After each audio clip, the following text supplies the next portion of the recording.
okay, so you were there, you're there as the consultant. And at what point, so he called you and said, I've written you a role. What point did he say to you, and I want you to be the on-set consultant?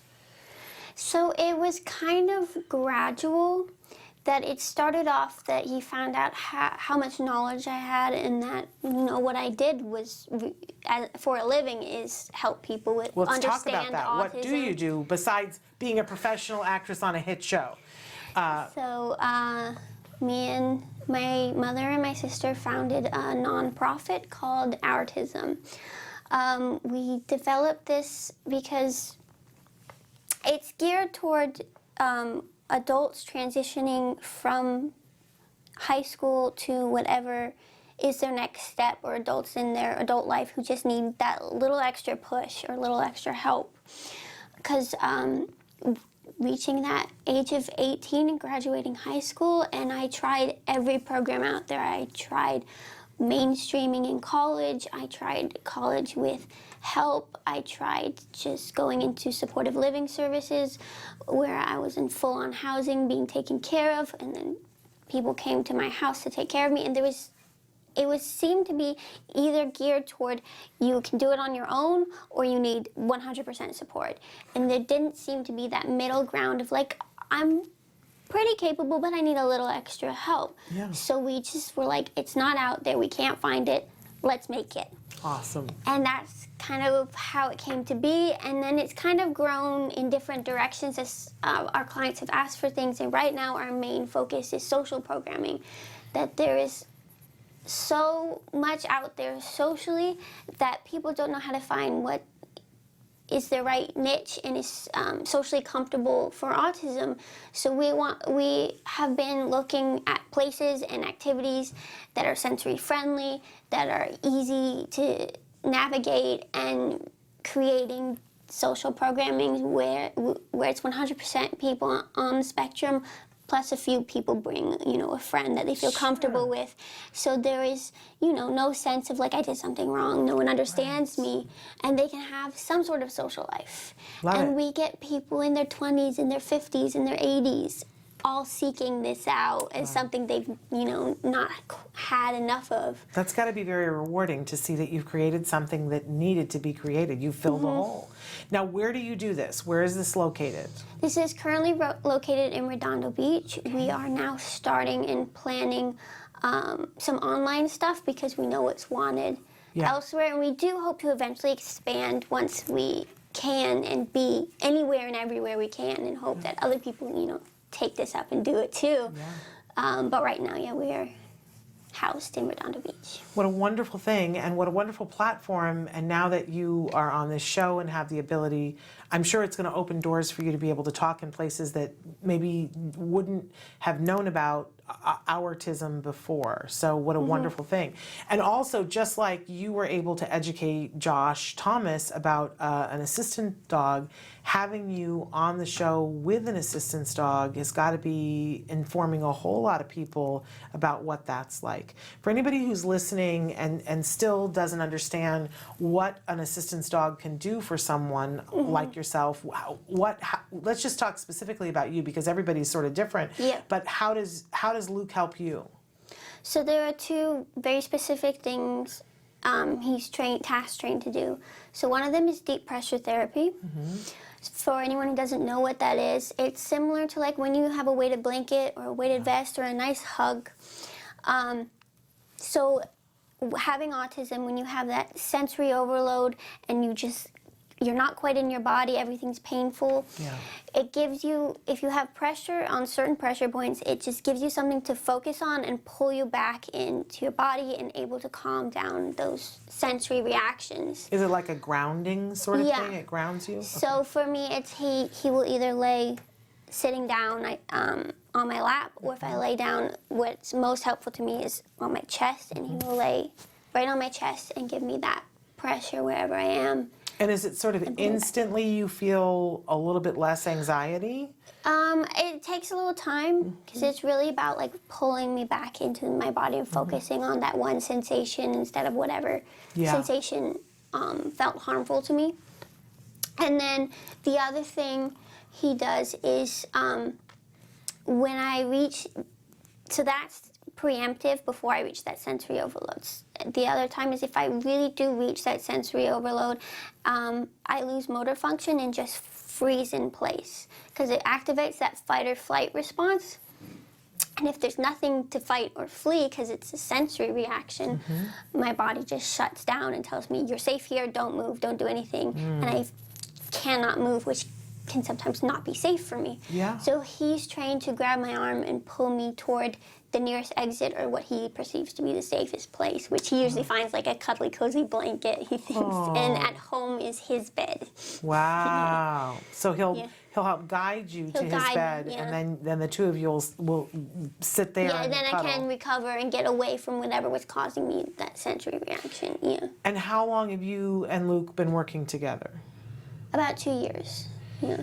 And is your life better because he's in your life? He has made a huge difference, yeah. It's made me feel safer to be able to go places without, a parent or a friend. And I can go places without telling people that I have autism and I need this and I need you to know that if this happens, because he can just take care of it, I can step out. And then step back in and just be myself rather than feeling like I need to be taken care of. And just knowing that he's with you, is that sort of like a comfort in and of itself? I mean, it's always nice to have a friend by you every day, right? Someone you can rely someone on. who's as beautiful as he is. I mean, I'm sure he walks in the room and I'm sure he lights up the room. Everybody wants to talk to him. I mean, he's made socializing easier. People approach me and ask me about him, and then if I approach them and just say something about him, it creates something to start a conversation. Yeah. And it's just oftentimes you walk into the room and it just creates a happier mood for people. He's definitely something on set that people look forward to. Absolutely. Having there, yeah. I can only imagine. But we should say that is what he does for you, and that for other people, their assistance dogs all do do other different things. And some people have a companion dog, which is an entirely different thing, correct? Yes. So service dogs have legal rights and they're trained specifically to be able to go everywhere. There's also emotional support animals. That is more of a therapy thing, an emotional thing, and they're not legally allowed everywhere or trained to be everywhere. But if you ask permission, a lot of times people will let you have an emotional support animal everywhere. But again, they are not specifically trained, so they will sometimes bark or run around or do things where you see he has been quiet and just laying in the corner and trying not to be noticed, which is what more of a service dog is trained to do. And I have to say, because it's so hard, because the outside world looks at people and we all place judgments on things, and I look at you and I see this incredibly brave young woman, incredibly capable, incredibly wise, and a real advocate for the community, and a real role model. But we all know that somebody can look like everything is going well, and yet it feels differently on the inside, right? I had to explain to somebody yesterday that I'm shy. And they were like, Shannon, you can't possibly be. You talk all the time. I'm like, that has nothing to do with what it feels like on the inside for me. But so just maybe a little bit of insight for the people who are watching. Is this comfortable for you, or is this a little bit of a push for you? This is comfortable for me because this is a topic I know. This is something I speak about all the time. But if you were to bring me in to talk about something different, I'd probably be more nervous, think I'd say something wrong. Social situations can definitely be hard for me. I have huge executive functioning problems, and I have to work really hard to do it right, because it definitely, being an actress, there's so many things with executive functioning that I had to... Give them a little clue of an example of what that might be that would be hard. So, for example, your schedule is different every day, and you have to be on that. You have to show up on time, otherwise everything's thrown off, right? So if you have an 8 o'clock call time and you show up at 10 o'clock, they can't film. It's just a problem. So, and you only get the times 24 hours in advance. Sometimes you're at your hotel and they slide it under the door to tell you what time you're supposed to be there tomorrow. And then you have, every scene is different, and you have a bunch of things to remember. You're blocking your lines, your interactions, while on top of, getting it all in sequential order because we did not film in the order that you see on the screen. So there's a lot of things that you have to do and prepare, and so that was a lot of stuff that I had notebooks and notebooks planned beforehand, color coding everything, so it was all completely ready. And I did share, I think it was episode 5, the party entrance scene. I had completely the wrong script for that scene. I came in, I was saying different lines, everyone was so confused. Oh dear. And it took us a while to figure out that I just hadn't, kept up with my executive functioning, gotten that right. But it was fine. I got the new script and was able to memorize it. Wow. Because there are updates frequently on the writing. They'll rewrite. Yeah. But now, so do you have to do that all by yourself, or does somebody help you to be able to manage all of that? So I hired my sister. It doesn't necessarily have to be my sister, but for this show it was my sister who definitely helped me with it. That she drove me to make sure I was on time. She made sure that I did have the lines I needed, and she got me water and made sure there were things, and she made sure he went to the bathroom and all that because I couldn't do the executive functioning for Luke and me at the same time during that. So she did do that for me. That's awesome. And and I hope that I can continue to hire someone to do that stuff for me. But it does cost money. Yeah. I know she would have probably, as my sister, done it for free, but she was working really hard, and she does need to have her own job. Yeah. Well, I think it's notable that anybody who is doing that level of work, especially doing consulting at the same time. So you had multiple jobs going on. I did have multiple jobs. They all have assistants. So because that would be hard for anybody, and especially if that's already an area where you have some needs, then I'm so glad you took care of yourself. And said, I got to have some support here. That's really the key. And here's what I see is that even when I was catching up on some of those episodes last night and seeing some of the situations, and my mind was just sort of blown, because we're seeing more and more that studios and directors are saying, I've got a character who's on the autism spectrum. I want to audition actors, and I want to see if there are actors who can do this, right?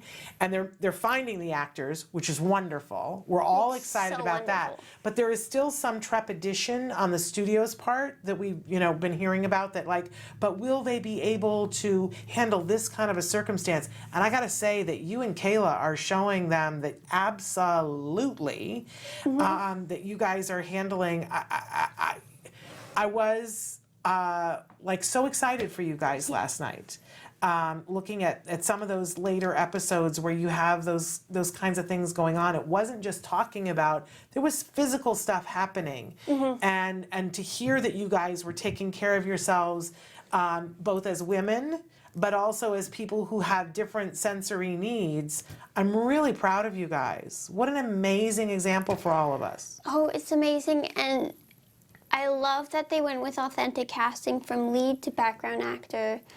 Anything written in the script, any character with autism was played by someone with autism, and my favorite scene representing that is episode 2, classroom scene. Every single actor in that scene was autistic. Wonderful. From all of the classroom. That right there is a reason enough to support the show and watch it. But I guarantee if you watch it, you're going to find yourself shocked. Get ready. You're going to be shocked every single episode. You're going to get emotional every single episode. You're going to laugh every single episode. Sometimes you're going to be like, I don't think I should be laughing at that. But you're not going to be able to help yourself because Josh throws it out there. And then even, amongst the characters, he'll be like, what? That's not funny? He is, I don't want to say evil genius, let's just say genius, but he's a mastermind at getting us to see things in a different way. So unfortunately we're out of time, but it's been so lovely to have you come here and to meet Luke. And if people want to be watching Everything's Gonna Be Okay tonight at 8:30 on Freeform, go to your local listings, see where it is, go get caught up on the first episodes. Write to me and tell me, but you're going to be shocked. I'm just going to tell you, get ready. It's edgy, but it's brilliant. And I love it. I just love it. And have from minute one. So check that out on Freeform.